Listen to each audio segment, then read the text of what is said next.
Pessoal da Arquibancada Tricolor, eu fiz esse vídeo para mostrar para vocês que a situação de São Paulo é muito complexa, complicadíssima. Só que na minha opinião o São Paulo não vai cair mais por questão de incompetência dos rivais. E rivais quando eu digo os times que estão na parte de baixo da tabela do Z4. Mais incompetentes inclusive do que o São Paulo.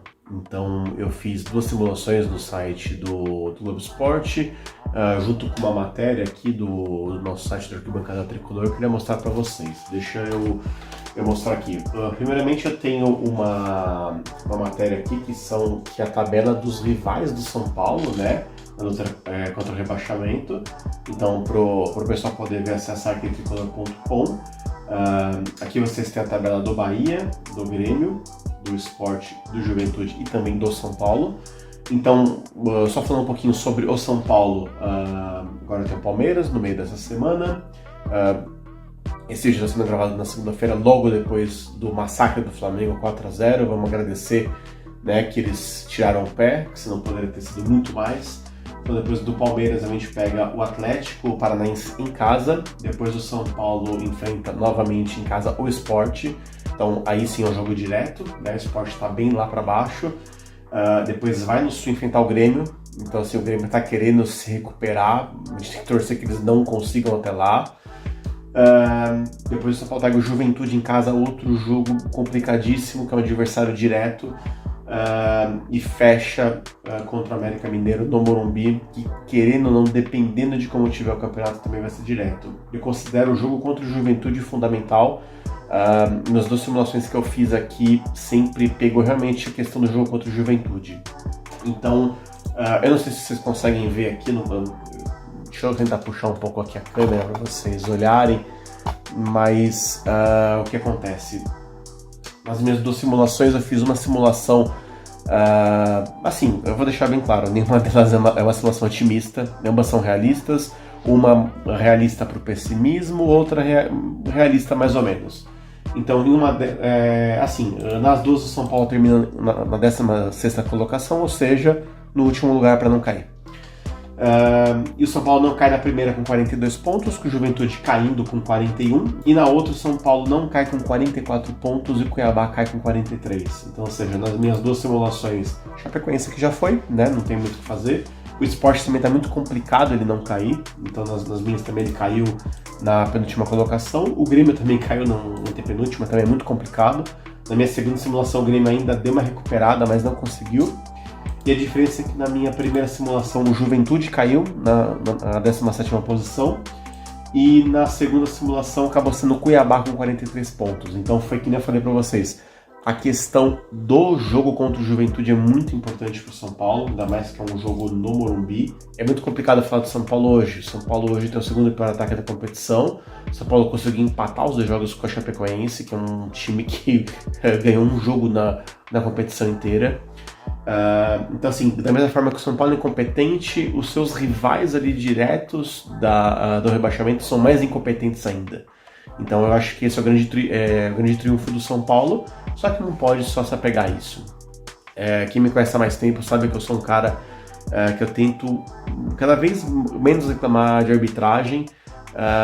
E se o São Paulo cair por 2 pontos, a gente sabe que diretoria, conselheiros e muitos jogadores vão levar para esse lado, né? Vão reclamar do jogo contra o Fortaleza, outros jogos, né? Jogos que têm interferência de VAR. Só que o São Paulo, se cair, se acontecer essa infelicidade, a gente sabe que vai ser por isso, né? Um time que tem o segundo pior ataque da competição, que consegue ter menos gols do que a Chapecoense, é algo que é surreal, que, assim, para mim, eu não consigo acreditar nisso, né? Então, assim, o São Paulo ele precisa colocar o seu jogo no eixo, né? O Rogério Ceni precisa entender que não dá para você pegar um São Paulo e Flamengo no Morumbi, você coloca Diego Costa, que já não jogava nem quando não tinha zagueiro, colocar o Marquinhos, que também já fazia tempo que não jogava.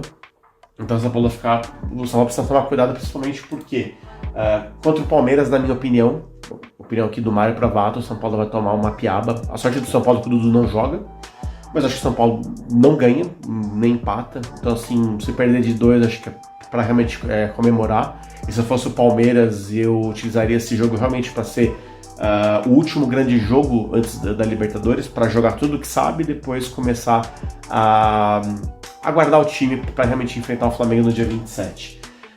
São Paulo Atlético Paranaense, eu não sei a questão de data, se o Atlético já vai estar disputando a final da Sul-Americana não, mas pode funcionar igual para os caras, eles podem fazer um grande jogo para poder depois enfrentar o Red Bull Bragantino na final da Copa Sul-Americana. Esporte, o São Paulo, na boa, tem que ser obrigação, você tem que ganhar de um time que tem o Trellis como atacante. O São Paulo colocou 2 cavalos de Troia dentro do Esporte, que é o Trellis mais o Everton Felipe. Everton Felipe, na minha opinião, é uma das piores contratações de custo-benefício da história do São Paulo, né? A gente pode botar ali ao lado de Daniel Alves e alguns outros jogadores, mas foi uma contratação absurda das formas como foram, das cláusulas necessárias e tudo mais. E o Trellis não tem o que falar. Depois eu vou colocar aqui na descrição desse vídeo. Eu escrevi uma coluna quando o Trellis foi contratado junto com o Diego Souza, falando que eles eram os bondes. Bondes na questão de dinheiro. O São Paulo gastou muito dinheiro com esses caras. Com o Trellis ainda, que é um atacante horrível. Se não me falha a memória, eu não vi nas últimas 2 semanas, mas o Trellis não marcava desde 24 de junho contra o Corinthians, na Arena Corinthians. Hoje estamos em 15 de novembro, então muito provavelmente ele não fez gol então. Então é um centroavante que não faz gol há 5 meses. E não é possível que o São Paulo não ganhe um jogo contra um time que tem um centroavante que não faz gol há 5 meses. Até peço desculpa aqui pro meu amigo Dario Campos, mas o Hernanes não vai salvar esse time. O Hernanes atual é muito diferente daquele Hernanes de 2017. O Hernanes atual é um cara que ficou maluco, né? Você vê as últimas coisas que ele tem feito. Eu acho que a questão da liderança, tudo mais que ele faz, eu não vejo que vai tirar o Sport disso. O São Paulo tem como obrigação ganhar esse jogo. Simples assim. Quanto o Grêmio lá, eu acho que não vai ganhar, porque o Grêmio vai estar ainda com uma ponta de esperança para ser rebaixado ou não. Então acho que o Grêmio vai acabar ganhando esse jogo e aí tem que ganhar do Juventude no Morumbi. Juventude sem Paulinho Boy, apesar que eu acho que ele não jogaria, o Juventude vai estar disputando o rebaixamento. Então muito vai desses jogos anteriores, se o São Paulo vai ganhar ou não. O São Paulo pode acabar entrando ali no Z4 dependendo de alguns jogos, e se entrar ali eu acho que já não sai mais. Então é complicadíssimo, tem que ganhar, não adianta só empatar. Nessas 2 simulações, por que pareça, na última só que o São Paulo ganhou um jogo, na minha opinião, nos outros eu acho que não vai ganhar nenhum. Então eu só coloquei que venceria o Sport, nem o Juventude eu coloquei que venceria, e assim, na minha opinião, como torcedor, eu não tenho esperança, eu não tenho um sentimento realmente, como eu posso dizer, um sentimento otimista de vitórias. Até dando uma dica para as pessoas que nos criticam nos nossos palpites lá no Instagram, aquilo não é nossa torcida, não é o que a gente espera que aconteça. Aquilo é o palpite, eu não digo de todos, mas a grande maioria ali é mais com a razão do que com a emoção. Então, o que o torcedor que lê aquilo pode entender? Aquilo é um termômetro da torcida do São Paulo. A gente, infelizmente, não consegue pegar os palpites de todos vocês, mas ele é o palpite da nossa equipe. Então, o que tá ali é o termômetro do torcedor. Então, quando a gente fala que nem aconteceu ontem no domingo, o Dario Campos falou que seria 4x1 pro Flamengo, porque o Renato escalaria os melhores jogadores. E foi 4x0. Então, o Dario ainda teve a ingenuidade de achar que o São Paulo marcaria um gol. Eu também achei que seria empate, né? Eu ainda fui um pouco para aquele lado da questão do tabu, do São Paulo no Morumbi e tudo mais, mas infelizmente na atual situação não tem nem tabu que resolva. Então é muito complicado, então é isso. O nosso termômetro atual é esse.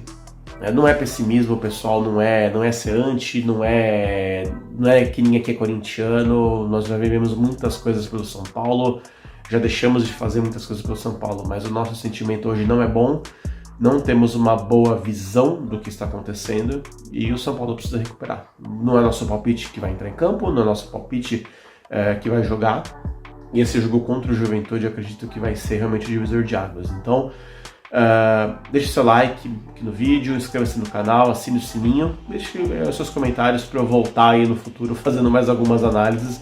Vamos torcer que a gente tenha um sucesso contra o Palmeiras, eu acho muito, muito difícil. Esse pessoal, um forte abraço, obrigado a todos e sigam com os nossos conteúdos aqui no arquitricolor.com.